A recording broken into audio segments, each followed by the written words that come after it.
All right, let's get started with the latest on the world's largest democratic elections in India.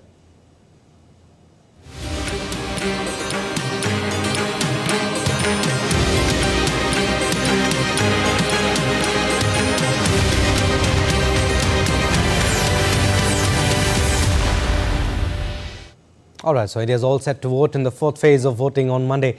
Saturday was the last day of campaigning for the fourth leg of the seven-phase parliamentary elections. In the fourth round, voting will be held on Monday, May 13th. As many as 96 parliamentary constituencies across 10 states and union territories will go to poll in this phase.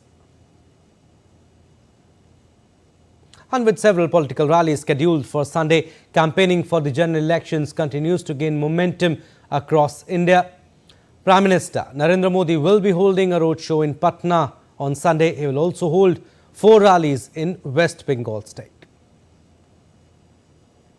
Also, senior BJP leader Amit Shah is scheduled to hold election rallies in Gonda, Raebareli and Pratapgarh in Uttar Pradesh state, which has the highest number of parliamentary seats. Also, senior BJP leader Rajnath Singh is likely to address a rally in Leh on Sunday. Also, Congress leader Rahul Gandhi is scheduled to hold interaction with youth of the country in New Delhi. Aam Aadmi Party Supremo and Delhi Chief Minister Arvind Kejriwal is expected to hold 2 road shows in the national capital. Samajwadi Party President Akhilesh Yadav is likely to address 2 public meetings in Uttar Pradesh.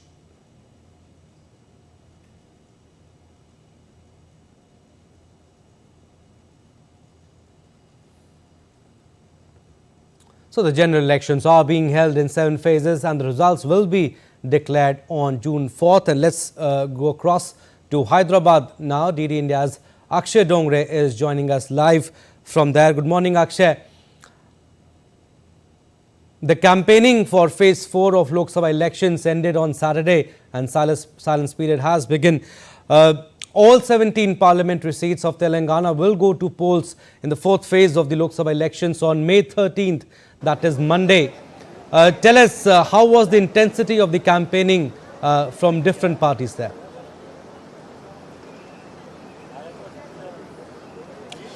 Well, the campaign was quite intense, Abhishek. In fact, we saw several bigwigs from the political parties, including Prime Minister Narendra Modi, Union Home Minister Amit Shah, BJP party president JP Nadda from the BJP side, from Congress side. We saw Mallikarjun Kharge, the president of the Indian National Congress. The former president of Indian National Congress, Rahul Gandhi, was present here in the state and the city of Hyderabad as well, along with the Chief Minister Revant Reddy. And from the BRS side, we saw the former Chief Minister K. Chandrasekhar Rao, along with his son KTR. All leaders were involved in high-intensity campaignings across the state. From Hyderabad, the 4-time incumbent member of Parliament, Asduddin Owaisi from AIMIM, also held several road shows in a bid to garner support as far as the campaigning is concerned. But now the campaigning is over. Now the work is for the Election Commission to make preparations in order to ensure a smooth election process for all of the voters in the state. So from the numbers, it seems that about over 100,000 electronic voting machines are going to be used in the election. There will be about 200,000 polling officials and over 300,000 polling personnel that will be deployed across the state in this high-intensity election. In fact, right now, I would like to ask my camera person, Ramakant Sharma, to show you around that what is happening here at a distribution center. Here, this is one of the example of how distribution of EVMs take place. I'm right now at one of the distribution center where all the polling officials actually gather. So there are several distribution centers across the state of Telangana. In fact, even in Hyderabad, there are over 10 distribution centers from where electronic voting machines are to be given, are in fact given to these polling officials, and then from from there, if you can see on my left hand side are the buses that will be leaving for different polling booths, different polling areas, where all of these polling officials that have gathered here, they will check the equipment, make the preparations, get all the equipment, and then leave for the polling booth that will be set up by today evening for the poll process to be ready by tomorrow morning. And all of the polling officials, all polling officials have come from different walks of life, different capacities, and they all will be present with the electronic voting machine throughout, ever since they start from here until the time they deposit the electronic voting machine. They will be accompanying the EVMs. That in fact is one of the most important equipment in the voting procedure for the voting to be conducted in a transparent and free manner. All right, they all set to hold the elections tomorrow smoothly. But Akshay, since you are in Hyderabad, Hyderabad is bracing itself for the big showdown between Bharatiya Janata Party candidate Madhvi Lata and sitting AIMIM MP Owaisi for the Lok Sabha election. Hyderabad has been party stronghold, with Owaisi winning the seat for 4 terms since 2004, if I'm not wrong. Tell us, how do you see the battle overall there?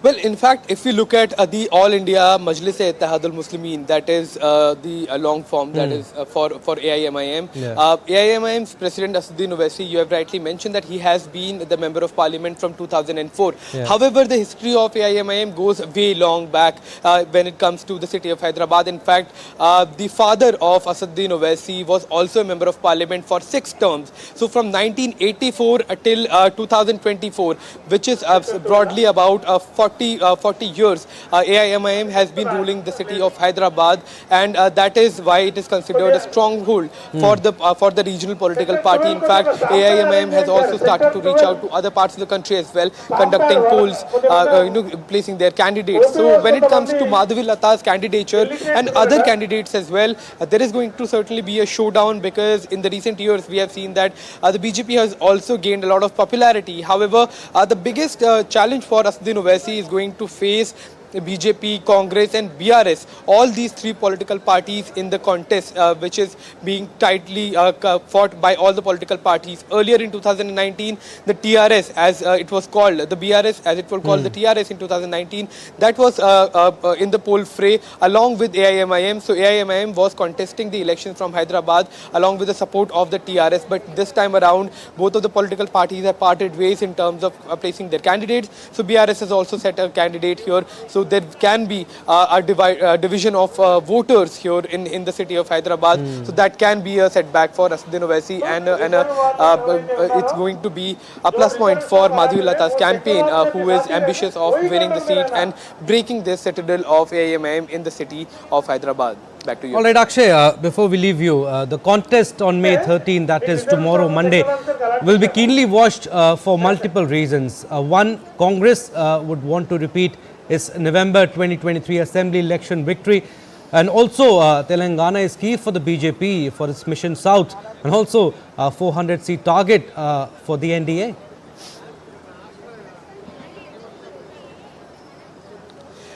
Well, yes, in fact, when it comes to the southern part of India, Telangana is one of those states where the Bharatiya Janata Party is most ambitious of winning the most number of seats and in fact expanding on the ground. So if you look at the performance of November 2023, the BJP had not done that well as it had done in the 2019 Lok Sabha elections, where it won about 4 out of 17 seats.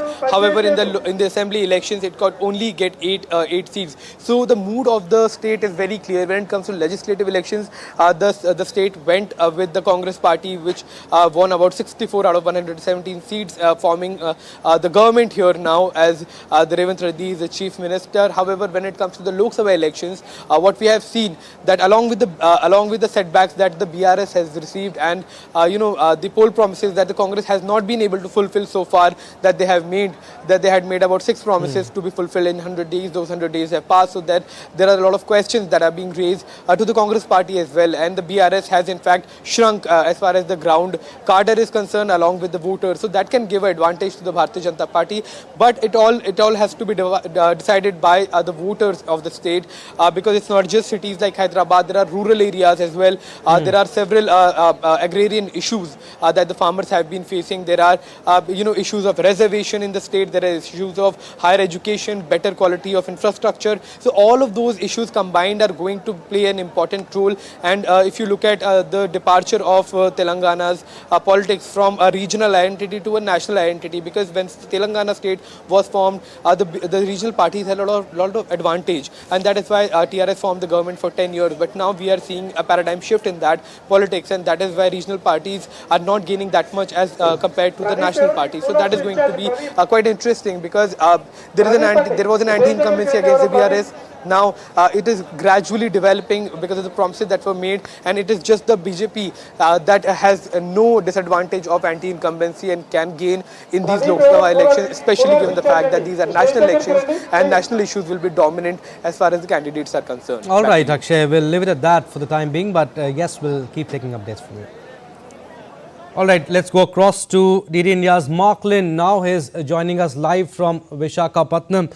Very good morning, Mark. The state will witness a triangular race between ruling YSR Congress, NDA and India Alliance, and all 25 seats in Andhra Pradesh will go to polls tomorrow, Monday, that is May 13th.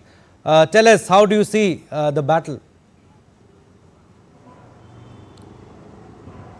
Well, good morning, Abhishek, and clearly this is a battle royal here in Andhra Pradesh, because it's not only the 25 Lok Sabha seats, but there are 175 assembly seats that are also up for grabs. There's going to be a new government that will take office in the state as well. The campaigning has been very intense right up to the last moments yesterday.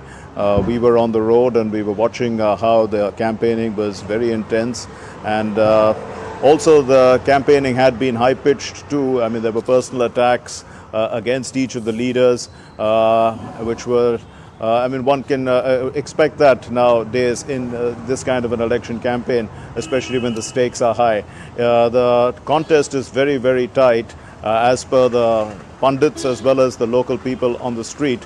They all believe that this is a 50-50 battle between the NDA and the ruling YSRCP. Though the India bloc is contesting 25 Lok Sabha seats and all 175 seats for the assembly, the India bloc, if we look at the 2019 election, we saw that the YSRCP got about 49% of the vote share, and the TDP won about 40% of the vote share.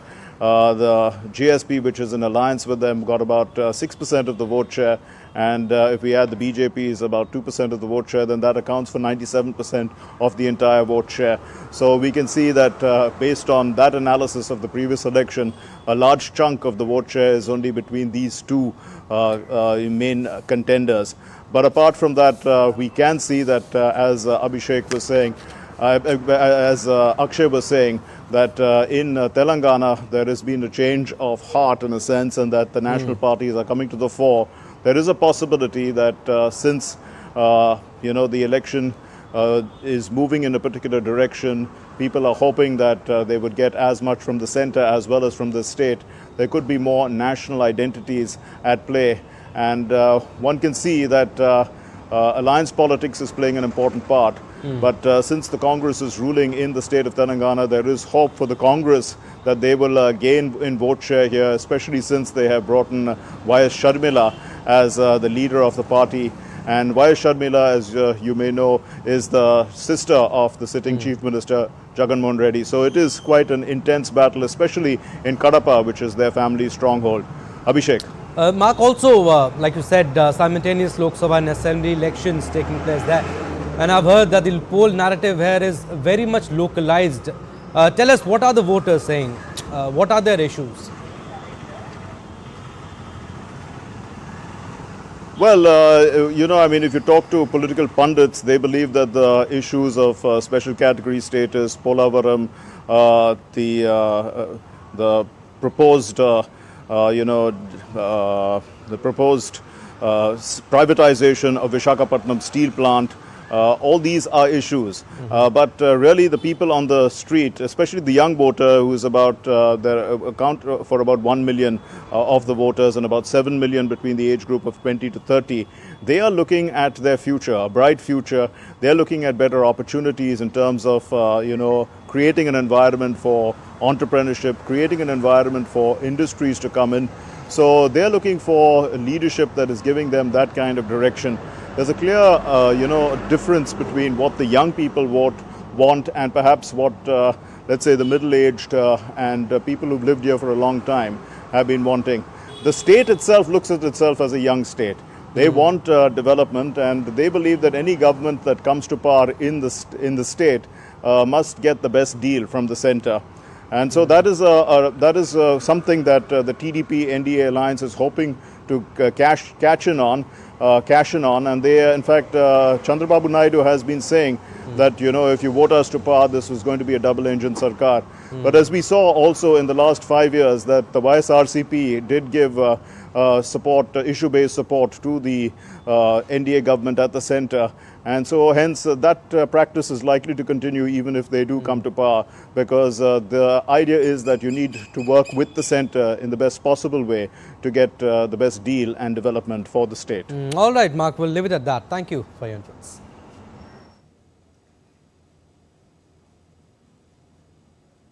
The state of Andhra Pradesh is gearing up for polling on the 13th of May. All 25 Lok Sabha and 175 Assembly constituencies go to the polls in the fourth phase of India's general elections. The police commissioner of Visakhapatnam said that CCTV cameras have been installed on approach roads to each polling station in the city. Polling personnel have begun moving to the respective 46,000 polling spread across the state. More from DD India's Mark Lynn. The state of Andhra Pradesh ended an intense campaign on Saturday. The loudspeakers at rallies, roadshows, motorcycle processions and corner meetings have all been silenced as voters ponder the choices before them. We spoke to a few at the end of the campaign in the cities of Vijayanagaram and Srikakulam. The airport has not been completed. The rates of everything has increased. Gas rates have increased. Prices of petrol and diesel have increased. Life of a poor man is becoming difficult. There is no employment in the state, no development or improvement is taking place. We want to follow the way it develops now. Everyone thinking how to develop our country and state. Nowadays everything is like a business only. So I want free education. We are voting because whoever will come to power must do good for our people. We will cast our votes for the welfare of the country. There are over 1 million voters under 20 years of age and another 7 million between the ages of 20 and 30 in the state. These 8 million people have issues related to employment, better quality of education and skill development on their minds. The other 32 million look for development and better standards of living. There are 46,389 polling stations in the state, of which approximately a fourth are in urban areas and the other 3/4 in the rural hinterland. Polling personnel made their way to their respective polling stations after checking all their EVMs, control units and VVPATs in the morning on Sunday. We have CCTV cameras located on the approach road to the polling station. If there is any gathering or incident, an alert message will immediately reach to the control room. All restrictions are in place for 200 meters from each polling station as per the Election Commission guidelines. This is the third election to the state of Andhra Pradesh since Telangana was carved out of it, making the electorate key decision makers in a renewed social contract, thinking, we put you there because of what you promised. They continue after 2 full 5-year terms to assess the strengths, weaknesses, opportunities and even threats of what's in front of them. The curtains have come down on a campaign across 160,000 square kilometers that constitutes the state of Andhra Pradesh. The 454 candidates to the Lok Sabha and the 2,387 candidates to the Assembly have all played their part. Now it's up to the 4 crore voters of Andhra Pradesh to decide which 25 of them are they going to choose for the Lok Sabha and which 175 out of them they're going to choose for their new assembly. With cameraman Piyush Vardhan Verma, this is Mark Lin, DD India, Srikakulam, Andhra Pradesh. All right, we'll go across to Uttar Pradesh now. DD India Siddharth Bhajbaj is joining us live from Kannauj. Siddharth, good morning. First of all, if the challenge for the BJP in this phase is the replication of his 2019 performance, the Samajwadi Party's top concern is to regain the prestigious Kannauj seat, where Akhilesh Yadav is also fighting from. In fact, the most prominent fight of the fourth phase in UP would be, you think, witnessed in Kannauj, the perfume capital of India? Well, definitely. First of all, a very good morning to you, Abhishek. And you said it right. If in fourth phase there are 13 seats up for grabs here in Uttar Pradesh, and the most high-profile constituency would be the Kannauj constituency, where I am right now. It's also known as the perfume city and the other capital of India. A high-octane contest is certainly on the cards here in Kannauj, especially after Akhilesh Yadav filed his nomination and he's in the fray. It's certainly promising a nail-biting contest between the BJP and the Samajwadi Party. Remember, Samajwadi Party always had a stronghold here on this particular constituency in Kannauj. If I take you back in 1998, then Pradeep Yadav won in 1998 from Kannauj constituency, and then in 1999, Mulayam Singh Yadav won from here. Remember, Akhilesh Yadav, who's contesting this time around after 12 years, has also been 3 times MP from this constituency, which is in 2000, 2004 and 2009. Also, then in 2012, Dimple Yadav won won on this constituency in by-elections unopposed. And then in 2014, Abhishek, she defeated Subrat Pathak by around 19,000 votes.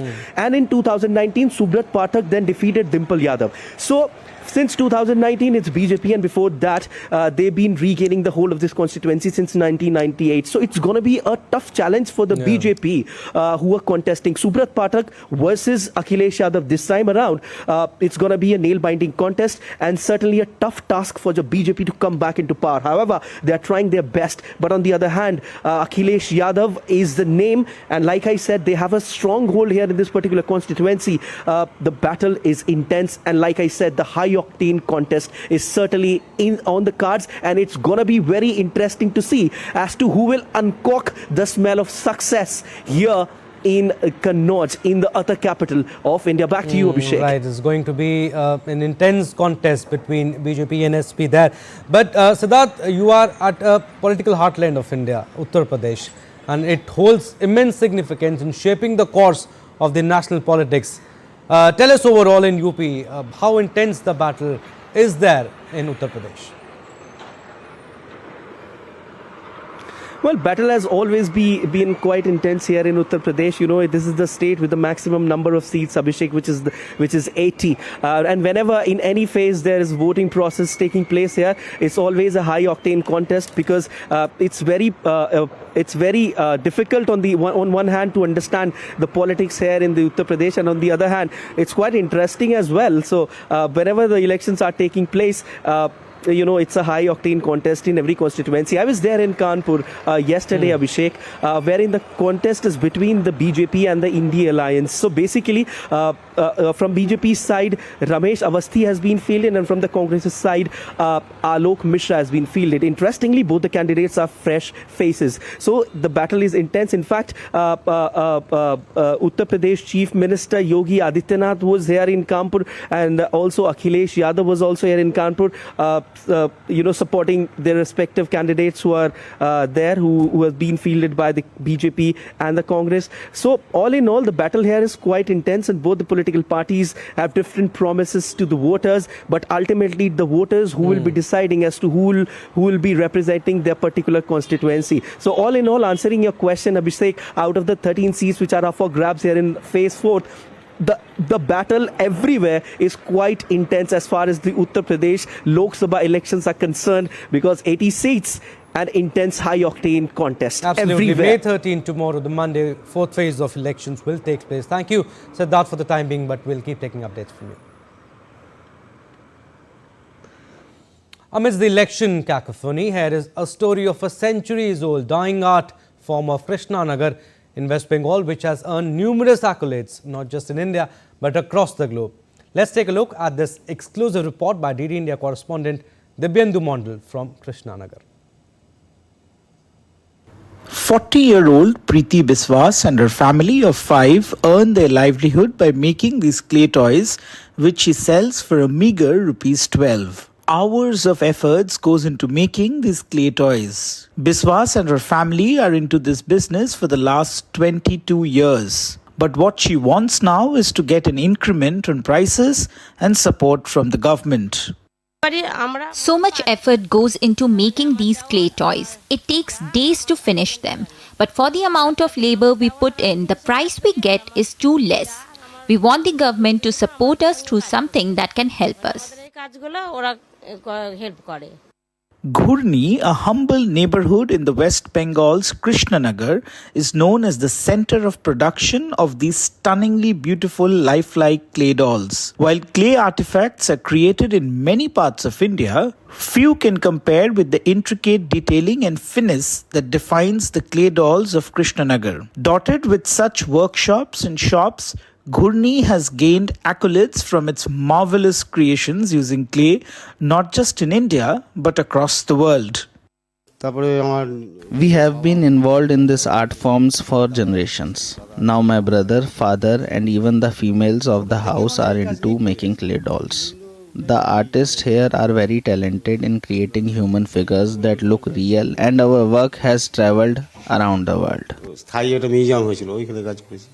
The residents of Ghurni are involved in the clay idol making for generations. Started some 200 years ago by artisans of this region, the then king Raja Krishna Chandra Roy of Krishnanagar, a great patron of art, supported the artisans of clay doll during his reign. The clay art of Ghurni has also won national awards and many recognitions. I am the 8th generation that is working on this art form.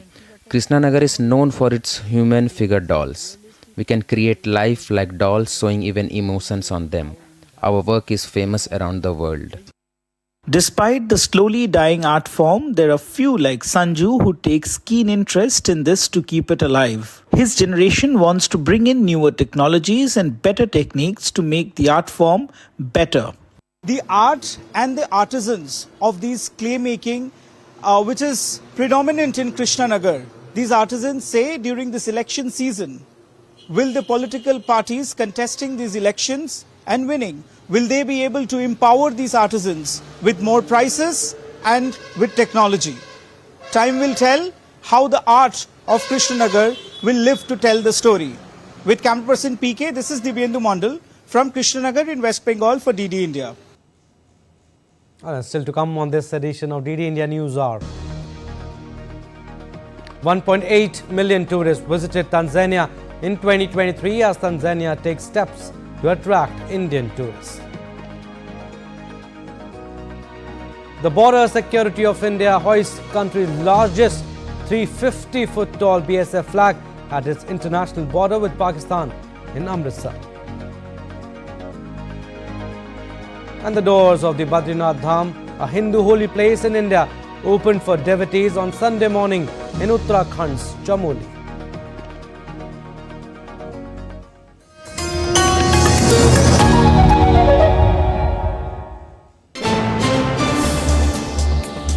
Voice of a rising aspirational world. Stories of challenges, struggles and accomplishment. A world battling conflict, hunger and poverty. Embracing growth, development, science and technology. A voice of progress, a voice of unity. Watch Voice of the Global South with me, Akshay Dongre, only on DD India.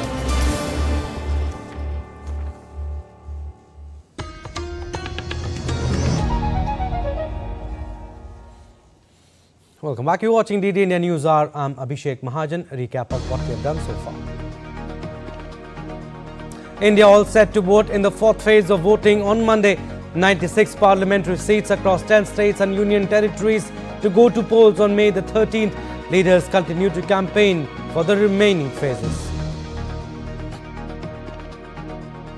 Israel orders Palestinians to evacuate from more areas of Gaza's Rafah Egypt refuses to coordinate with Israel on entry of aid from Rafah crossing. In Nigeria, gunmen kidnapped more than 100 in attack on villages in northwest region as country is blighted by widespread insecurity.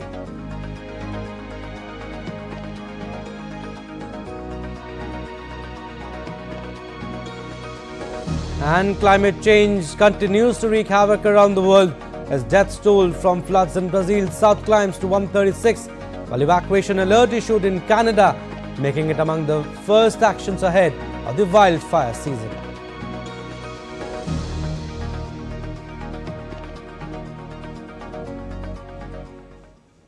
Alright, so destinations worldwide are courting Indian travelers, including countries in Africa. Authorities in several African nations are ramping up their efforts to attract the visitors from rapidly growing market. Tanzanian officials in particular view Indian travelers as an important segment in their efforts to boost the country's growing tourism industry. DD India's Isaac Lucando has more.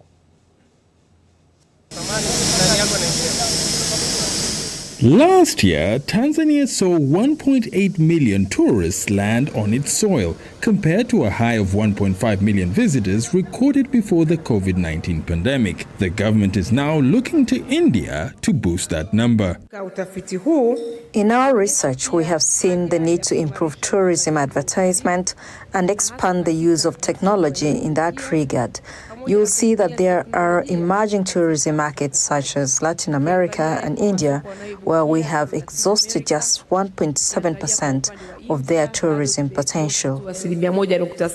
Tour operators in Tanzania are looking forward to this new development as they feel the Indian diaspora could play a part in attracting tourists from the subcontinent. So we see a huge number of families who want to come and visit Tanzania. They travel in groups of 7 people, 6 people, sometimes more, 20 to 30 people, and they come visit their family members. We've seen an increase in travel, in ticketing, in hotel bookings, in activities and excursions that they want to do together as a family. The number of Indian tourists visiting Tanzania has been growing, with available statistics showing that in 2017 alone, about 39,000 tourists from India were granted pre-departure visas to Tanzania. In the same vein, Air Tanzania resumed its operations in India 4 years ago after a sabbatical of 20 years. Most of Tanzania's tourists come from the US and Europe. But after the COVID-19 pandemic, the government is shifting its focus to Asia. It's hoping that the large populations in countries like India will help fuel the growth ambitions of its tourism sector. In anticipation of increased tourists, the government is dealing with potential pitfalls. There exists a challenge of increasing the number of accommodations and improving their quality. So I call on the private sector to work on this to ensure our guests have a positive experience, considering that 40% of the tourists coming here do so after being informed of our hospitality. Tanzania's earnings from tourism in 2023 saw a growth of over 33%, reaching $3.3 billion from $2.5 billion the previous year. The government is hoping that success in tapping into the Indian tourism market will keep this number soaring. Isaac Lucando in Dar es Salaam, reporting for DD India. On Saturday, the Arbitration Bar of India was inaugurated in New Delhi. Speaking at the event, India's Minister for External Affairs, Dr. S. Jaishankar, emphasized that the establishment of the Arbitration Bar aims to position the country as the premier destination for arbitration. Listen in. The establishment of an arbitration bar aligns with this vision to position India as a premier destination for arbitration. In a world where time is actually of essence and certainty is of paramount importance, arbitration is recognized as a cornerstone of modern dispute resolution. In India, at a time when rapid economic growth is taking place in a globalized environment, if we are to get full mileage from our 3D dividend of democracy, demographics and demand, then high quality arbitration is a notable factor in further attracting foreign direct investment. The jobs reported by India's micro, small and medium enterprises has crossed the 190 million mark. The growth is more than twice the 800 million jobs registered in 2022. Since the launch of an Indian government website called Udyam in July 2020, the job count has grown 6.8 times. Now, the Border Security Force of India hoisted country's largest BSF flag at the Shahi Qila complex in Atari near the India-Pakistan border. The flag was unfurled by BSF Director General Nitin Agarwal. The 350-foot tall flag stands tall alongside the highest tricolour in the Indian subcontinent. The flag will be visible from kilometres away.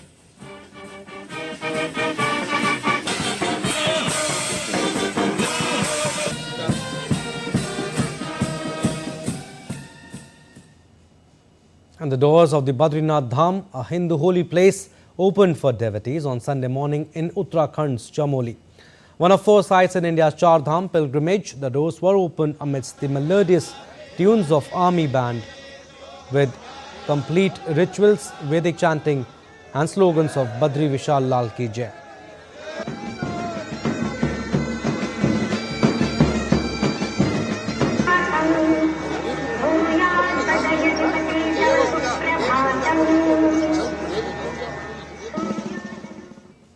Now, Dubai witnessed a unique exhibition titled Swadesh, showcasing the diverse, vibrant folk and tribal art traditions of India.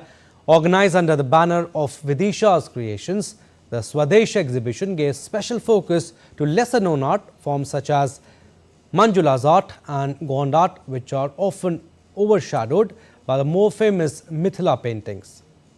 The exhibits featured a diverse array of folk and tribal artworks, allowing visitors to learn traditional techniques directly from master artisans and sales of the art. This exhibition is related to Indian tribal and folk art. So different types of folk arts are in exhibition, the mandala being one of them. We also have the Lipton art, the Madhubani painting, Golda art, Meenakari, and acrylic as well as oil paintings, among many others. Now let's take a look at other stories making news. Ambassador of France to India, Thierry Mathau, visited the heritage village of Moflang in the northeastern state of Meghalaya on Saturday.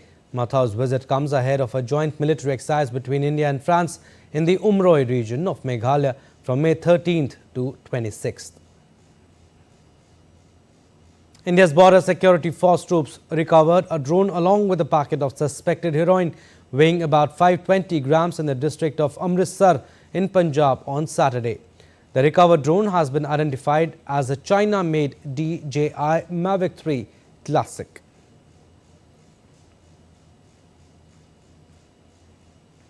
And residents and tourists in Shimla witnessed a drop in temperature after the hill resort in the northern Indian state of Himachal Pradesh received a fresh spell of rain on Saturday.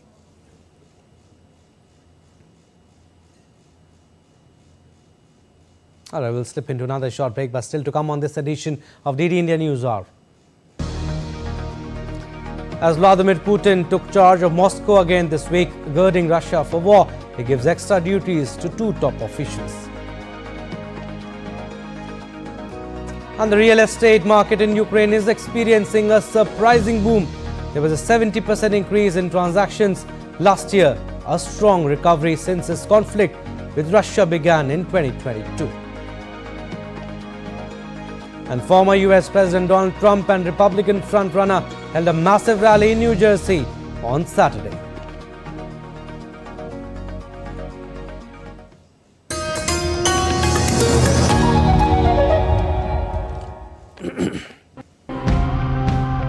How bad is climate change for us Indians? And 80% of our population lives in districts that are at risk of climate-induced disaster. It is a concrete structure. It is a groundwater tank. So they collect the water, store it. When they go deeper after 10 feet, they used to get the saline water. We are now at a much warmer. So the 1.2 degrees Celsius of warming means that every single heat wave is now hotter, longer and more likely. What people need to know is when is it going to start raining? When is it going to stop? If we provide this information, people can make their plans accordingly.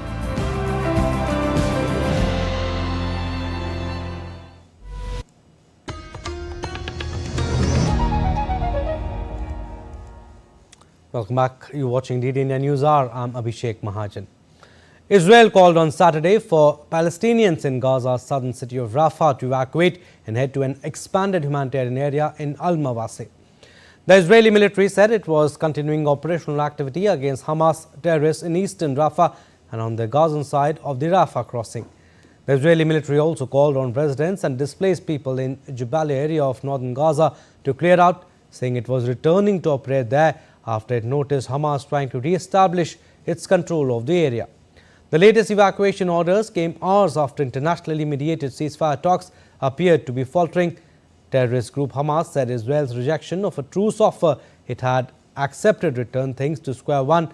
Israel said the terms did not meet its demands. Now, Egypt has refused to coordinate with Israel on the entry of aid into Gaza from the Rafah crossing due to Israel's unacceptable escalation. The Egypt officials said that Egypt held Israel responsible for the deterioration of the situation in the Gaza Strip. On May 7, Israeli forces seized the main border crossing at Rafah, closing a vital route for aid into the besieged enclave. The United Nations and other international aid agencies said the closing of the two crossings into southern Gaza, Rafah and Israeli-controlled Kerem Shalom had virtually cut the enclave off from outside aid and very few stores were available inside. Now, Palestinian terrorist group Hamas said on Saturday that another one of the hostages abducted during its October 7 attack on Israel has died. Hamas released a video saying that Nadav Popelwell, who was taken hostage from the southern Israeli community of Kibbutz Nerim, has died. Earlier on Saturday, Hamas released an undated video of the 51-year-old captive. Hours later, in the second video, it said Popelwell died of wounds sustained a month ago. Of 252 people abducted on October 7, 128 remain in Gaza. According to Israel, at least 36 of them have been declared dead by an Israeli forensic committee. Israel says operations in Gaza, along with eliminating Hamas, which has ruled the enclave,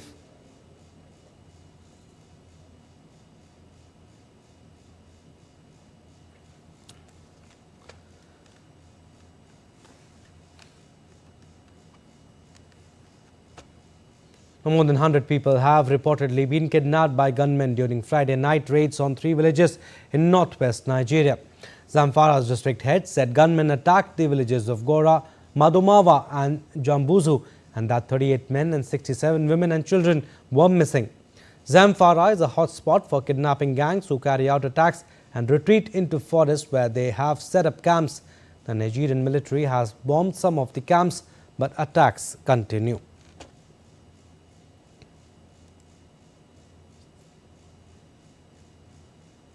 Now, Russian President Vladimir Putin on Saturday gave extra duties to 2 government officials who oversee the defense industry and energy sectors. Putin proposed extra powers for Denis Manturov, the only first deputy prime minister in the new government of Prime Minister Mikhail Mishustin. Putin's energy point man Alexander Novak will remain as deputy prime minister overseeing energy, but will get additional duties for running the economy, according to the government.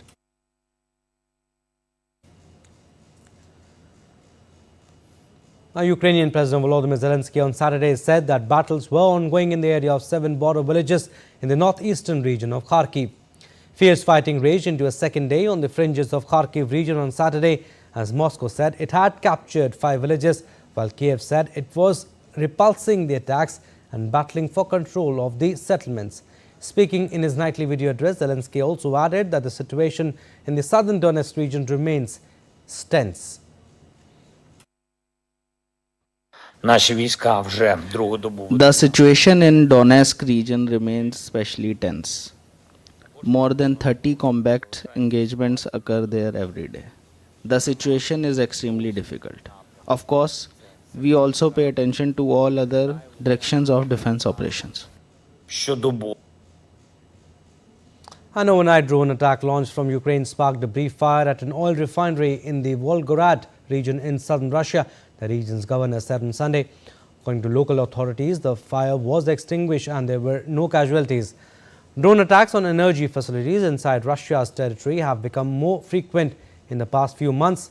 Kiev officials say that they conduct the attacks to undermine Russia's war effort and respond to Moscow's strikes on Ukrainian energy infrastructure.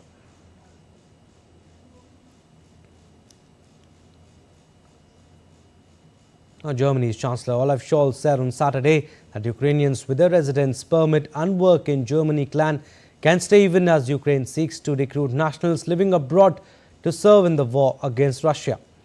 The Ukrainian government last month approved rules temporarily barring military-aged men from applying for passports abroad, further tightening regulations as it seeks to address a shortage of troops to counter Russia's attacks.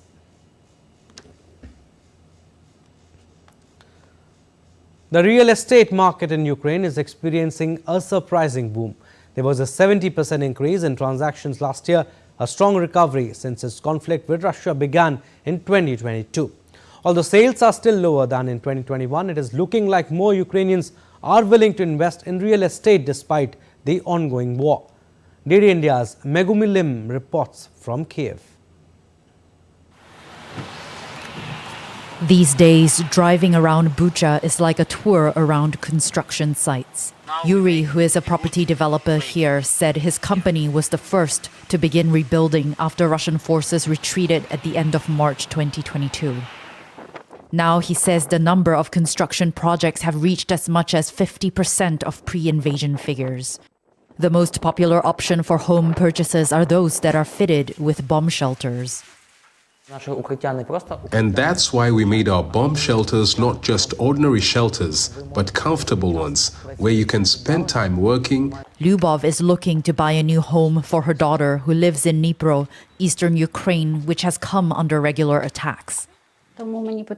Now I need to find an apartment to buy because it is dangerous there in Dnipro, and Irpin is now a calmer city compared to others.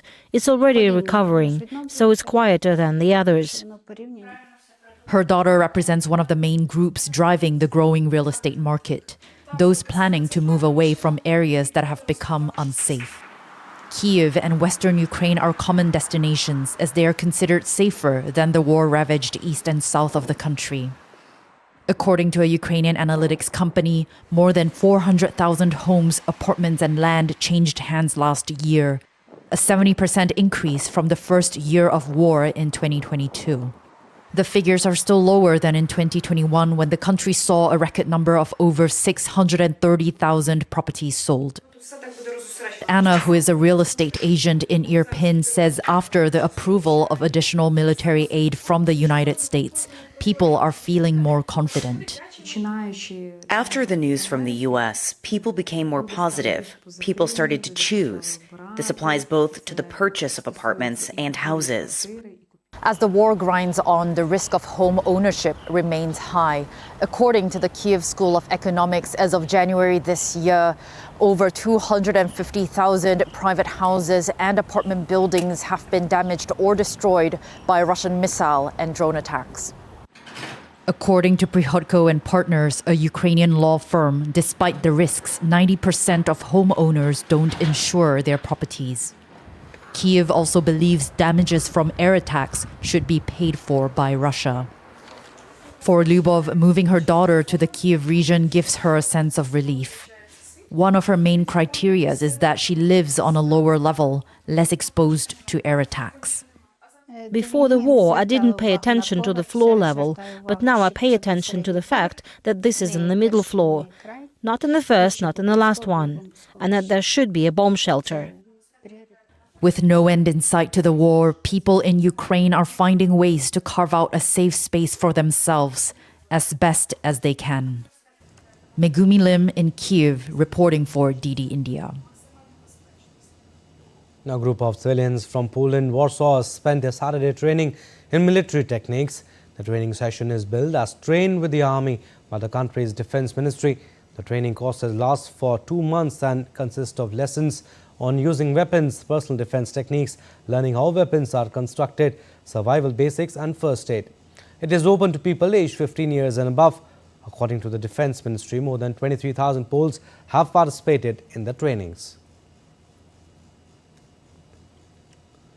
Former US President Donald Trump and Republican frontrunner held a massive rally in New Jersey on Saturday.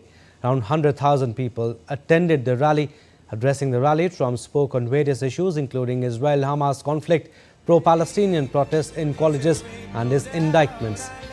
Trump traveled to New Jersey during a weekend break from his hush money trial in New York. Make America great again. God bless you all. Let's win this. The US has said that it was alarmed by Georgia's foreign agents bill as over 50,000 people take to the streets in the country to protest against the proposed law, which would require organizations receiving more than 20% of their funding from abroad to register as agents of foreign influence. Washington said that Georgia had to choose between the Kremlin-style law and the people's Euro-Atlantic aspirations. The Georgian opposition has also dubbed the bill as the Russian law, comparing it to legislation used to target Russian dissidents. Now, South Korea is readying plans for a support package for chip investments and research worth more than 10 trillion won, the finance minister said on Sunday after setting its sights on winning a war in the semiconductor industry. Finance Minister Choi Sang-mok said the government would soon announce details of the package, which targets chip materials, equipment makers and fabless companies throughout the semiconductor supply chain. President Yoon Suk-yeol has vowed to pour all possible resources into winning the war in chips, promising tax benefits for investments. A US government agency that monitors solar activity warned on Saturday that the biggest geomagnetic storm to hit the Earth in 2 decades would continue through Sunday. The National Oceanic and Atmospheric Administration described the event as extreme and said the last event of a similar scale occurred in October 2003. Authorities said the cause was a large complex sunspot cluster that was 17 times the diameter of the Earth that led many parts of the globe to witness many forms of northern lights. And the death toll from heavy rains in southern Brazil has climbed to 136. Millions have been affected due to the constant downpour in the region. Weather authorities say persistent precipitation is expected to hit parts of the state's center and east from Friday to Sunday. Scientists believe the pattern has been intensifying due to climate change. And Canada grapples with scorching blaze of wildfires. Evacuation alert issued for Alberta as an out-of-control fire rages southwest of the major Canadian oil town, making it among the first actions ahead of the wildfire season. The authorities of Alberta stated the wildfire danger is extreme in the Fort McMurray forest area and out of control at about 1,000 hectares in size, posing a constant threat to residents living nearby. Last year, Canada endured its worst ever fire season that affected millions of people. All right, sports updates now. We'll start with football. Manchester City closed in on a 4th consecutive Premier League title by thrashing Fulham 4-0 on Saturday, while Burnley were relegated from the top flight after a 2-1 defeat at Tottenham.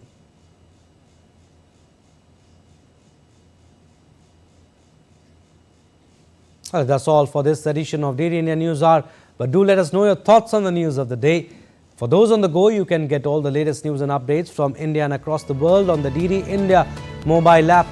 The app is available on both Android and iOS platforms. Scan the QR code on the screen to download. Now we'll be back with more news as it breaks here on DD India. I'm Abhishek. From all of us here in Delhi, thanks for watching DD India News Hour.